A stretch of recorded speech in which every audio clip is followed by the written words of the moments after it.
galmako galgala iddo boqonnako. Bakki dhola tokko godina Arsii magaalaa Ballee Gassagaariidha. Iddoon itti guddadhe immoo naannoo sanattidha jechuudha. Seeroo iddoo jedhamu qe'ee akaakayyuu kooti. Tajaajila kaniin eegalee kennaan keessan kennaa faaruu ta'uusaa beektanii adda baaftanii akkamiin gara faaruu kanaa dhuftan yookaan immoo maaltu keessan ture jalqabarra? Jalqaba dandeettiin qaba ture garuu immoo carraa faaruu hojjechuun qabuun ture. Obboloo tokko wajjin albamii jalqabaa hojjenne jechuudha. Galata Maariyaam kan jedhu inni hiikee naaf laatee akkuma hiikameen waltajjii irratti nan faarfadhe. Wanti isin mudate mudannoon bohaarsaa ta'e haa ta'u barsiisaa ta'e haa ta'u bilbilli obboleessa kiyyaa hin jiru fudhatameera jechuudha.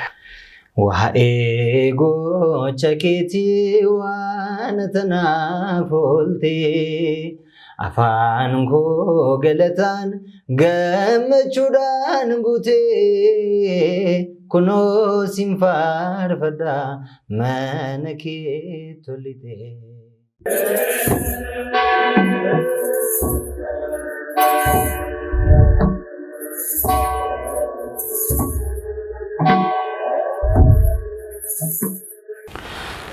Maqaa Abbaa kana Ilmaa kana Hafuura Qulqulluu Waaqayyo tokko. Amiin.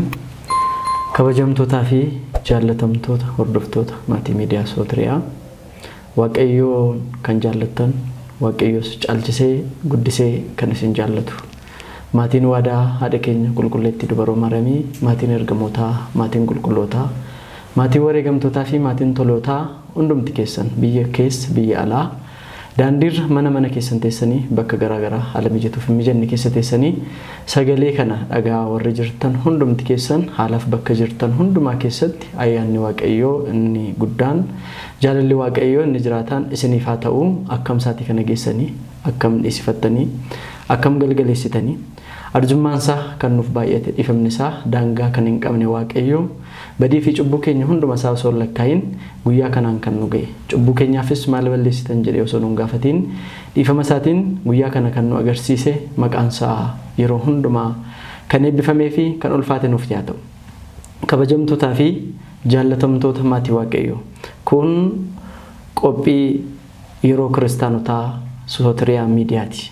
Qophiin yeroo kiristaanotaa miidiyaa Sootiriyaa kana dura obboloota abboota mana kiristaanaa hayyootaa fi beektoota garaagaraa qindeessuudhaan gara istiidiyoo isaatti affeerratee hordoftoota isaatiif ni fayyada ni mala kan jedhu muuxannoo beekumsaa fi gorsa garaagaraa gorsaa turuunsaa ni yaadatama. Maarree har'as kanuma sababa taasisuudhaan gidduu keenyatti keessummaa baay'ee jaallattanii fi keessummaa baay'ee kabajjan kan yeroo baay'ee faaruu isaatiin bohaartan faaruu isaatiin qalbii jijjiirrattan of gidduudhaa qabna. Keessummaan keenya guyyaa har'aa gara istiidiyoo keenyatti affeeramee nu wajjin jiru eenyu laata sarpiraayizii akka taatan shakkii tokkollee hin qabnu. Egaa faarfataan keenya yookaan immoo keessummaan keenya guyyaa har'aa affeerraa miidiyaa keenya miidiyaa Sootiriyaa dhaga'uudhaan qaamaan nu biratti argamee jiru akkuma jalqaba isiniin jedhee faarfataa yeroo hedduu jaallattan faarfataa yeroo hedduu sagalee miidhagaadhaan sirnaaf seera mana kiristaanaa Ortodoksii Tawaahidoo eeguudhaan faarfatuu fi jaallatamummaa uummata kiristaanaa biratti qabu maqaasaa faarfataa Daaqoon Tafarraa Baqqalaa wajjiniin kan turru ta'a. Faarfataa keenya faarfataa Daaqoon Tafarraa baga nagaadhaan affeerraa waamicha miidiyaa keenya miidiyaa Sootiriyaa kabajanii nagaadhaan argamtan. Tole baga nagaan eegdan. Eshi faarfataa keenya ammas irra deebi'ee waamicha miidiyaa Sootiriyaa dhageessanii qaamaan dadhabee osoo hin jedhiin yeroo keessan aarsaa gootanii istiidiyoo keenyatti argamuu keessaniif miidiyaan Sootiriyaa maqaa dhaggeeffattoota isaatiin galata isiniif ni kenniti. Egaa hordoftoonni keenya hordoftoonni miidiyaa Sootiriyaa qophii keenya gammachuudhaan hawwii guddaadhaan akka eegaa jiran abdii qabna. Kanuma wal qabatee egaa jalqabarraa wanti hundumtiyyuu hundeerraa tola waan ta'eedhaaf tarii namoonni isin wallaalan jiru jedhee yaadu yookaan immoo hin shakku yoo jiraatan immoo caalmaatti namni kamuu akkasin beekuuf yookaan immoo akkasin hubatuu fi faarfataa daaqoonii Tafarraa Baqqalaan eenyudha? Eessatti dhalatanii, eessatti guddatanii, tajaajila mana kiristaanaa keessatti immoo hundeen isaanii bu'uurri isaanii eessaa jalqabanii, tarii akka qulqulluu Phaawulos goodaa Damaasqoo keessaa waamaman immoo akka qulqullicha Ermiyaas gara haadha isaanii keessatti Waaqayyoon yaadamaniitu kallattiidhumaan erga gara addunyaa kanaatti dhufan immoo Waaqayyoon tajaajiluu jalqaban immoo akkamidha? Yoo kallattiidhumaan gara haadha isaanii keessatti akkuma qulqulluu Ermiyaas sana filatamanii erga gara addunyaa kanaatti dhufan immoo tajaajila Waaqayyoo jalqaban yoo ta'e manni kiristaanaas hin tajaajiltan yookaan immoo tajaajila keessan itti jalqabdan eessadha? Waldaa barattoota dilbataa, waldaalee afuuraa garaagaraa keessatti qooda fudhachaa turtan keessatti maal akka dabarsitan asumaan dhaggeeffattoota keenya yoo wal bartan natti tola kallattiidhaan kan keessan. Tolee galatoomaa. Maqaan koo Faarfataa Tafarraa Baqqalaan jedhama. Egaa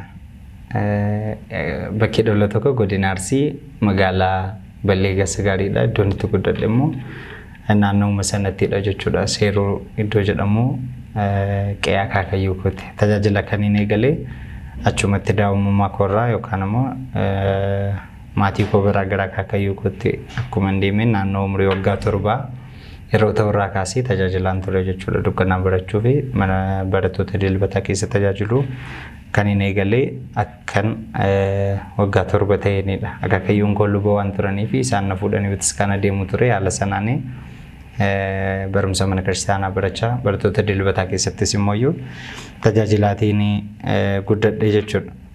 Achi mana kiristaanaa godina Arsii ammas aanaa Ballee Gassagaarii Ballee mana kiristaanaa Qulqulleettii Sillaasee keessatti hojii garaagaraatiin tajaajila mana kiristaanaa garaagaraatiin barattoota dilbataa keessattis barattoota immoo yeroo barnoota irra ture kutaa 9-12 yeroo baradhu achitti yeroo ture barattoota wajjin gurmaa'insa addaatiin hojjechaa ture waan ta'eef isa keessattis gahee faaruu qo'achiisuudhaan aartii irratti immoo diraamaa garaagaraa hojjechuudhaan achitti barattoota dilbataa keessatti tajaajilaan guddadhe jechuudha.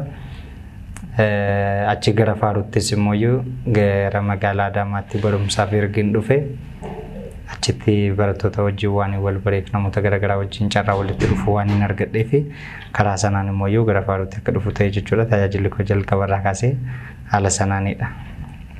Eshi galatooma faarfataa keenya haala jalqabbii fi bu'uura tajaajila keessanii ijoollummaa yookaan immoo dabrii irraa dhalattanii guddattanii irraa kaastanii nuu ibsitaniitu kan isin jirtanii kanuma wal qabatee yeroo tokko kennaa tajaajila faaruu wajjin wal qabatee akkamittiin gara sanatti dhufuu kan dandeessan fakkeenyaaf namoonni tokko kennaa isaanii warri hin beekne jiru. Kennaa isaanii gaafa hin jedhu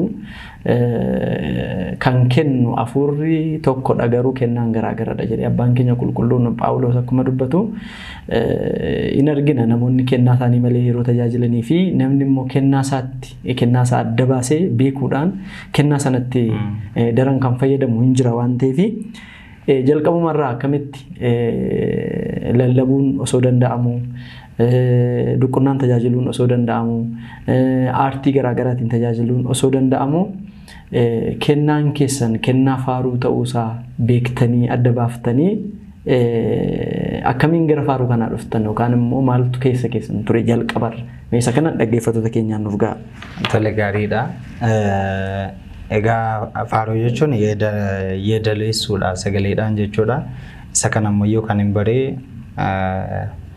hangafni koo obboleessi koo jechuudha. Yeroo isaan dukkannaa baratanii ani yeroo sana isaan wajjin sadarkaa yeedaloo sana barachuu yeedaloo qindaasee jechaadha. Sirna qulqulleessaa isa barachuu bira ga'uu baadhus isaan wajjin garuu isa barachaatiin ture jechuudha. Inni sun immoo kan akkan baradhuu fi na gargaarii daa'imummaa koorraa achi boodas immoo mana kiristaanaarraa baay'ee hin fagaanne guutumaa guutuutti ijoollummaa makoorraa kaase galanni Waaqayyoodhaaf haa ta'u maatii gaarii keessatti waan hin guddadhee fi tajaajila mana kiristaanaa irraan fagaanne barattoota dilbataa keessaas immoo yoon fagaanne bu'uurri namoota baay'ee barsiisota faarfattoota abbootii gurguddoo hanga phaaphaasootaatti amma arginu hedduun isaanii jalqabni isaanii barattoota dilbataadha. Anis immoo akkuma nama kamuu bu'uurri koo kan jalqabni koo barattoota dilbataadha. Achuma keessatti of baree in tajaajila waan ta'eef achi keessatti achuma jalqabee jechuun barbaada. Sarkii irratti sagantaa garaagaraa irratti gubaa'een yeroo jiraatu nan tajaajilan ture. Bakkee lachuttuu Arsiisee yeroo turettis Balee Gaasgaar iddoon itti dhaladhe yeroo turettis mana kiristaanaatti nan tajaajilaa ture. Achumaan itti fufe. Eshi galatooma faarfataa keenya asumaanii waan isin itti naa dabaltanii darbitan akkuma nama jedhee kennaa adda baasuurraan wal qabatee jechuudha. Tarii yeroo sanatti barattoota dilbataa keessa gaafa turtanii hin faarfannaa hundumtuun faarfata beekamaadha. Haa ta'u malee akkasiin caalmaatti darbitanii laga ceetanii sadarkaa kanarra geessan. Namni duubaa isinitti immoo yookaan immoo jabaadhu atachi geessaa waan akkasii kana gochuudhaaf humna qabda isiniin jedhee kennaa keessan kana isin irratti argee namni isin gorsu jira. Yoo jiru immoo ta'e akkamitti kanatti dhuftanii fi namoonni immoo kennaa sana adda baasuuf maal gochuu qabu jettanii yaaddu ofirra muuxannoo fi mudannoo qabdan irraa kaatanii maal gochuu qaba namni kennaa isaa adda baasuudhaaf namni yoo kennaa isaa adda baasedhaaf caalmaatti kan tajaajiluu danda'u waan ta'eef yoo maal godhe namni kennaa isaa adda baasuu danda'a jettanii yaaddume kana. Tolee gaariidha. Egaa jalqaba dandeettiin qaba ture garuu immoo carraa faaruu hojjechuun qabuun ture. Sababi isaa iddoon itti jirru iddoo istuudiyoon jiru miti yookaan faarfattoonni baay'inaan jiraatanii nama arginee akkamitti hojjetame jennee wanti gaafannu waan jiru ture miti jechuudha. Namni baay'een carraama waan argateef qofa dandeettii waan utuu hin qabaatiin illee istuudiyoo galee faarfannaa hojjetee baasuu danda'a. Namni kaan immoo kennaa baay'ee utuu qabanii carraa dhabuudhaan dhokfamanii kan jiranii tajaajila baay'ee tajaajiluu kan danda'an. Faaruu isaaniitiin walaloo fi yeedaloodhaan namoota baay'ee bira ga'uu kan danda'anii baay'ee barsiisuu yeedaloodhaan lallabuu kan danda'anii kennaa addaa kan qabanii carraa dhabuudhaan qofa kan dhokatanii hafan baay'een jiru jechuudha. Kan akkamitti barama tokkoffaa namni yoo jiraate karaa namaatiin gargaarsa waaqayyootiin in ba'ama. Kan koo gara magaalaa Adaamaatti barumsaaf yeroon dhufutti achitti faarfattoota garaagaraatiin waan wal bareef namoota sana gaafachuudhaan karaa isaan akeekaniin obboloota koo wajjin albamii jalqabaa hojjenne jechuudha. Galata waaqayyoo karaa sanaan carraa arganne namni kennaa isaa kan beekuu danda'u egaa of dhaggeeffataan namnis immoo hin dhaggeeffata. Akkasumaan waan fedhii qabuu fi waan mallaqa qabuuf qofa miti kan istuudiyoo galamee faarfannaan hojjetamu yeedaloo fi walaloo walitti galchee waan jechuu danda'eef qofa miti. Istanfaasa ያለው ሁሉ እግዚአብሔርን ያመስግነው hafuura kan qabu hundumtuu waaqayyoon galateeffatu jedhameera. Galateeffatu inni jedhu garuu hin callisiin galata galchu jechuudha malee galateeffachuun inni jedhu garuu istuudiyoo galanii faaruu hojjetanii baasuu duwwaa miti jechuudha. Faarfataa ta'uu qofa miti galateeffachuu jechuun eeyyee. Galata waaqayyoo jedhanii kadhannaa gochuun waaqaaf galata dhiyeessuun ilillee harka rukutuun kuniyyuu galatadha waan ta'eef kanneen keessa namni kennaa isaa baree isa sanaan adda baafatee kan faarfachuu danda'u walaloo fi yeedaloo walitti gurmeessee faarfannaa hojjechuu seera mana kiristaanaa kan eeggate walaloon isaa seera mana kiristaanaa yeedaloon isaa seera mana kiristaanaa kan eeggate jechuudha.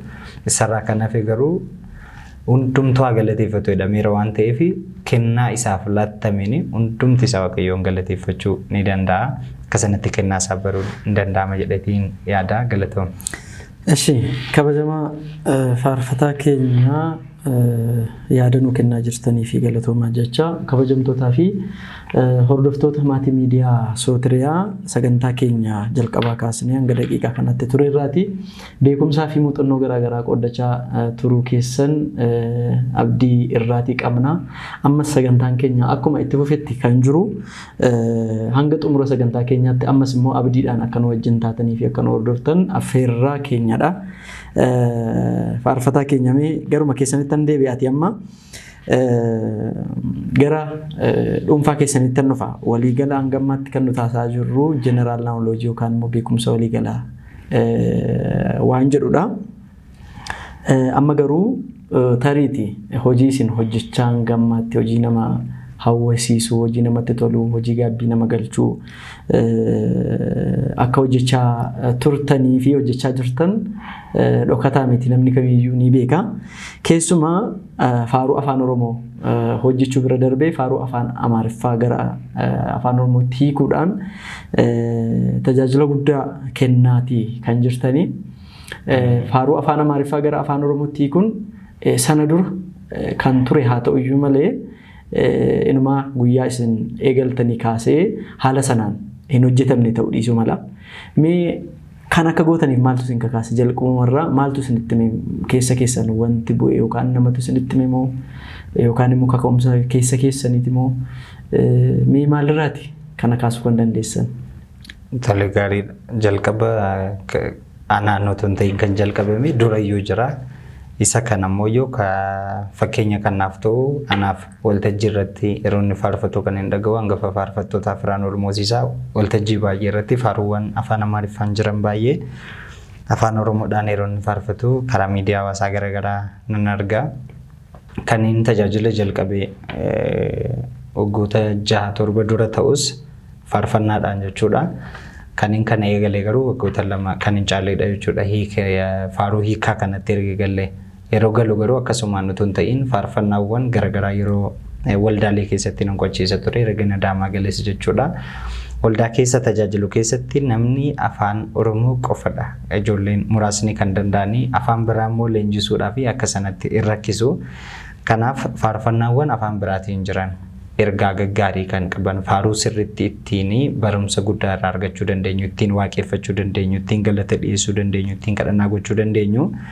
Faarfannaawwan gaggaarii akkasii hiikee maaliidhaaf gara kanatti hin finnu jennee yaadne hiriyaa koo wajjin eegallee faaruu jalqabaa galata Maariyaam kan jedhu inni hiikee naaf laatee akkuma hiikameen waltajjii irratti nan faarfadhe miira namoota inni waltajjii irratti faarfatame sun immoo miidiyaa hawaasaa irra illee fudhatama guddaa argate akka sanaan akka itti fufu koomentiin namoota baay'ee biraa dhufe jechuudha. Achi booda guyyaa guyyaadhaan hiiknee miidiyaa hawaasaa irratti maxxansuu fuula feesbuukii irratti fuula tiiktookii irratti gaggabaabaas ta'u gadhiisuu eegale jechuudha. Inni sun fudhatama guddaa waan argatee fi haaluma sanaan itti fufne kana gochuudhaaf immoo anumtiyyuu ijoollummaa koo irraa kaasee naannoon itti dhaladhetti afaan Oromoodha sirriitti kan beekamu afaan Amaariffaa dubbachuudhaaf iyyuu irra kan turre adeemsa keessa dukkannaa yeroo barachaa deemuun afaan Amaariffaa baraa dhufe malee anumaaf iyyuu baay'ee rakkisaa ture afaan Amaariffaa.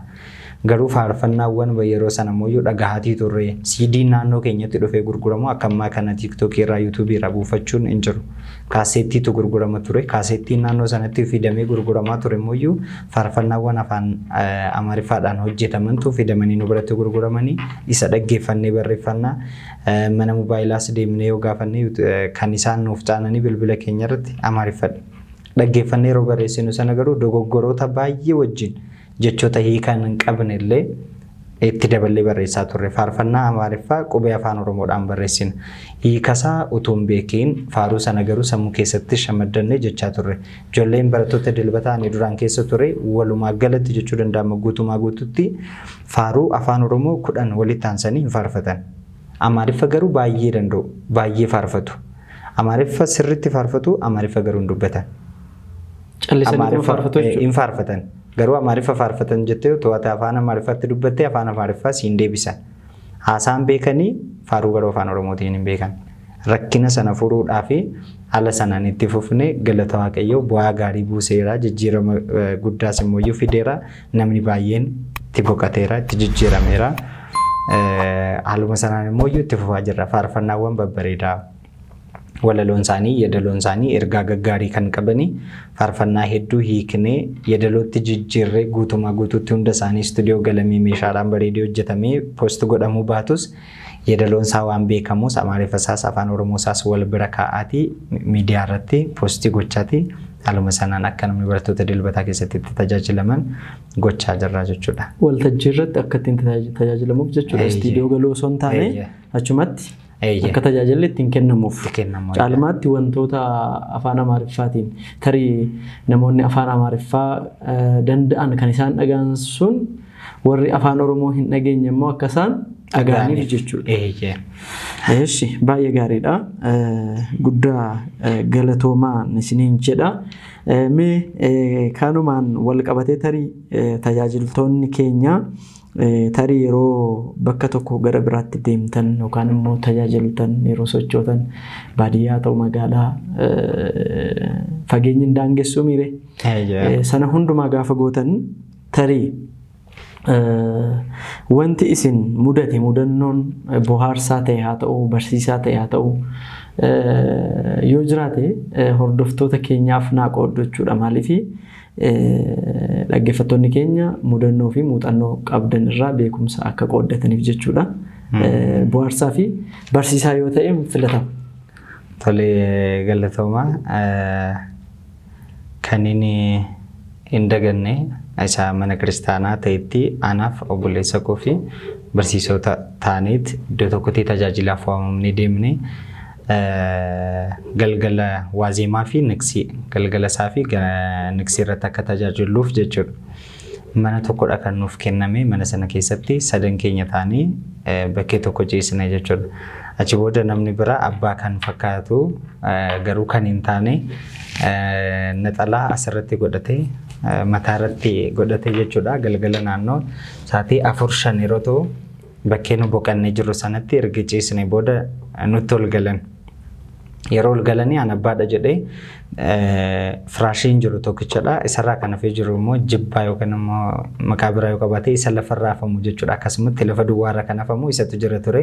Isarraa kan hafee firaashii tokkorra nama 3 jira ture. An nama guddaadha waan ta'aniif fedheetiniin firaashii irraa bu'ee fi lafa rafee isaan sun immoo dhufanii achirra rafan. Daqiiqaa 20-30 otoo hin caaliin namni suni ka'een maaliitii galaa jedhe. Nus immoo yoo galuudhaaf dhaggeeffachaa ture garuu hanga dawwalamutti hin eegaa jirra. Yeroo inni ka'ee deemus immoo iyyuu nan arga. Nan gala jedhee ka'ee nu biraa deeme. Daqiiqaa muraasa akka tureen nu kaanee galuudhaaf yeroo jennu inni kanaanii rafee obboleessa kootti ture. Bilbilli obboleessa kiyyaa hin jiru. Fudhatameera jechuudha. Achi namni sun eenyummaan isaa gaafa qoratamu lubas miti tajaajilaas miti maaliitii siin gallee nama akkanaadha. Isa dura immoo dhufee biiroo biraatti jechuudha iddoo nu ciisne san cinaatti goree chaarjarii akka gaafatee ture mataatti akkas godhatee jira miti qoobii miti kan godhate mataa isaatu cabareedha mataatti shaffanatee nuun jedhan. Akka sanatti bilbila obboleessa koo jalaa fudhatameera jechuudha achitti.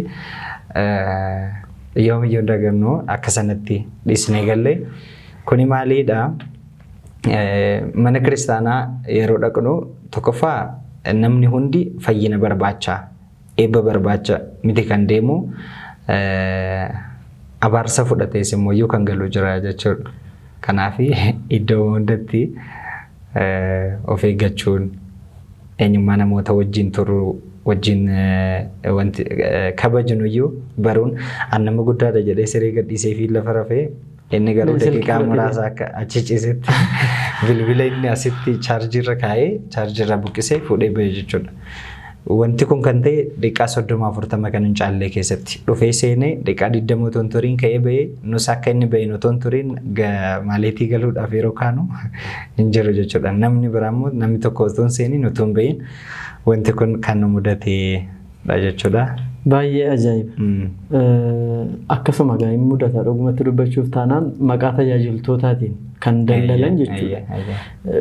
Qeesiidha yoo isin qeesiidha jettanii amantan yoo akkas jedhe isin hin amantu sana booda waan yaade sana galmaan ga'uudhaaf isaaf salphata. Kanaaf maal gochaa jira amma namni kuni maqaa qeesiitiin daldalee jechuudha. Maqaa tajaajiltootaatiin kan daldalan irras jiru. Matire sin caalan beeku. Maqaa qeesiitiin, maqaa daaqoniitiin, maqaa faarfataatiin, maqaa keessan dhaatee yookaan immoo maqaa keessan waamee, maqaa faarfataa tokko waamee, maqaa mana kiristaanaa waamee kan daldalu baay'ee jira har'as jechuudha. Isaan akka kanaarraa hordoftoonni fi tajaajiltoonni yookaan immoo maamiloonni miidiyaa keenya barnoota guddaa akka argatan abdii guddaa qabna. Tajaajiltoota baay'ee hamma of jibbuutti kan gaanu warri isin mudatanii fi tajaajiltoota taatanii mana kiristaanaa deemtanii warra akkasii wanti isin mudateen beektanii ammas immoo waltajjii irratti yeroo ayyaanni waggaafaan jiru hin himama.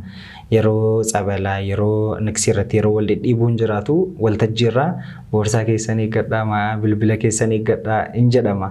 Namoonni biroos immoo maqaa tajaajilaa dhahatanii tajaajilaa otoo hin ta'in wantoota akkasii raawwatan jiran waan ta'eef yeroo hundumaayyuu of eeggachuun gaariidha. Tajaajiltootuma illee immoo ta'anii hanna soba wanta akkasii kan irraa mul'atu jiran waan ta'eef isaan akkasiisuunis maqaa tajaajilaa balleessaa waan ta'eef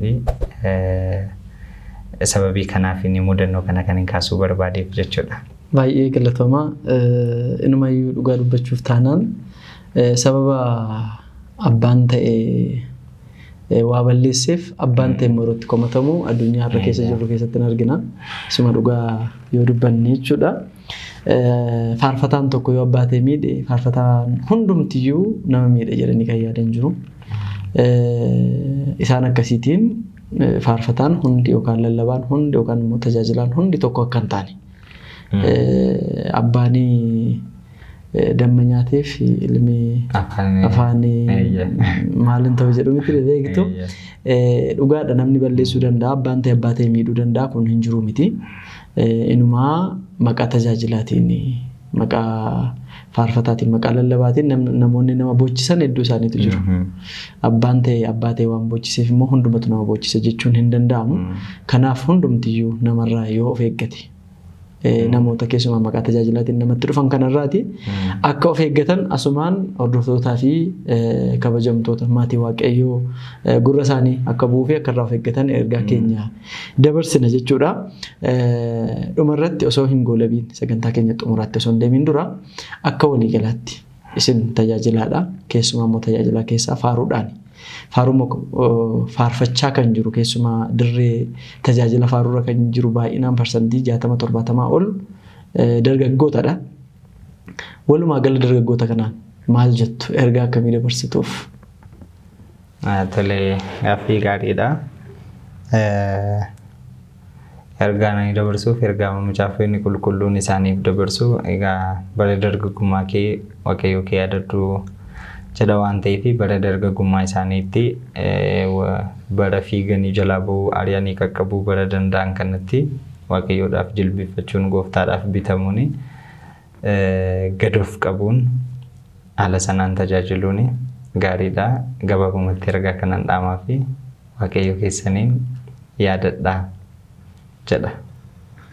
Eshi kabajamaa faarfataa keenya faarfataa Daaqoon Tafarraa waaqayyo sagalee jireenyaa isin haa dhageessisu dhaaltu mootummaa isaa sanaa taasisu waamicha miidiyaa keenyaa dhageessanii saatii kana aarsaa gootanii qaamaan nu biratti argamtanii dhugumatti muuxannoo jireenyaa muuxannoo tajaajilaa jalqabaa hanga guyyaa har'aatti jiru waan nuuf qooddaniif anis obboleessi keessan miidiyaa keenya miidiyaa Sootiriyaa bakka bu'uudhaan galata isiniif qabu isiniif kennuun barbaada.